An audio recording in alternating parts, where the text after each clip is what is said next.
2023 год, он, ну, во всяком случае, я оценил, как он был успешный, в том плане, что нам удалось реализовать большую часть, существенно большую часть того, что было задумано.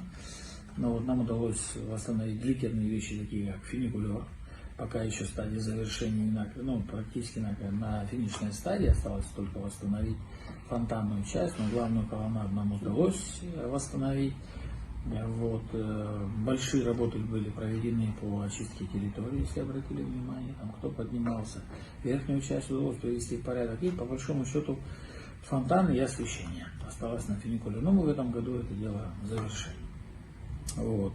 Красный мост, символично, да, к 30-летию Победы надо было, мне кажется, нам казалось, что надо было восстановить и показать, что прошло 30 лет, и теперь очень символично, что наш красивый Красный мост в городе Сухом восстановлен. Парк имени Тараса Мироновича Шаламбаева восстановлен, людям нравится, большей части. Да? Там еще не доделан.